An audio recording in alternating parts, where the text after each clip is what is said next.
Good evening, everybody. Sorry it's so late. It happens sometimes when your daughter says something like, Daddy, I need. So, for a couple days, I've been renovating a room for her.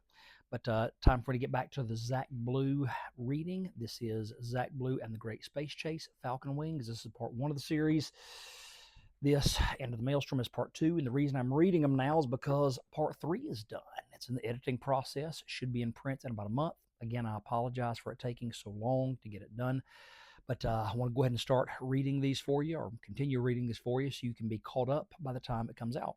So we will be in chapter 5 of Zach Blue and the Great Space Chase, Falcon Wing, tonight. When Falcon Wing dropped out of hyperspace, it was not a jaw-dropping moment. It was a jaw-dropping split second. Instantly, right in front of a line of cruisers skirting along it, the small ship, though I suppose the term small is relative. In square footage, it was about the size of an old 747 jumbo jet, though sleek and exquisite in shape and design, plunged into the abyss itself, the Leonid expulsion. Commander Cannonade could not believe his eyes. His brain simply refused for a moment to register what had just happened. Slowly, he tapped the side of his temple and activated his implant comm device. Pet Command, this is Commander Cannonade of the enforcement cruiser Alpha Dog. Go ahead, Alpha Dog. We won't be bringing in your fugitive, at least not for several days, and definitely not alive. We tracked him and boxed him in between the Leonid and us, just as you instructed, but he didn't pull up short and surrender. He plunged into it at just barely subwarp speed. By now, he is as dead as the old Aztec Empire. Do you want us to make our way around and pick him up, or should we just let Falcon Wing drift out of memory this time? Please advise.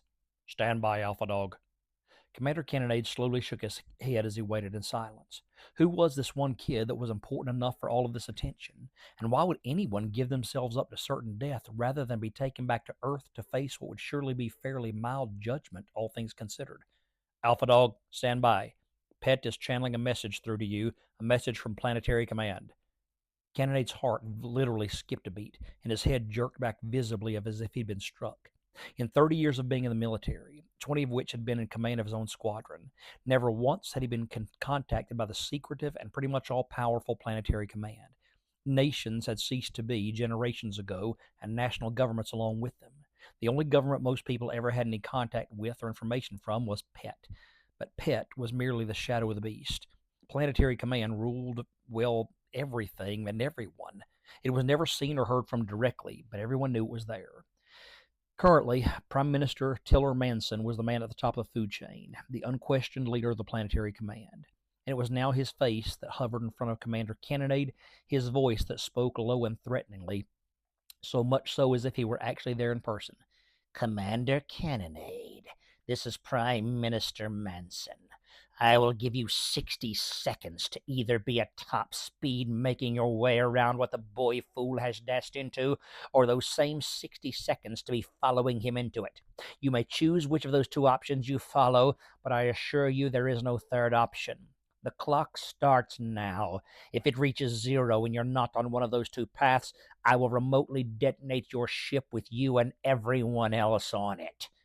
And with that, the communication stopped, the face disappeared, every jaw on the bridge dropped, and every eye got as wide as saucers. Move! Cannonade shouted at his chief officer. Get us up to top speed and do it now. Set us a course around the expulsion. Go, go, go! As the ship's engines roared to life, everyone else in the squadron followed suit. This made no sense at all. No sense to anyone. But what made even less sense was the thought of dying rather than doing as one was told. In the expulsion, Zack and Darragon were not making a sound. They really were not even thinking. Darragon was gripping the sides of the co-pilot seat so hard that they were being deformed under the pressure. He was sweating, which is something that those of the Tark species simply never do. His head was plastered back against the seat. Zack was simply reacting.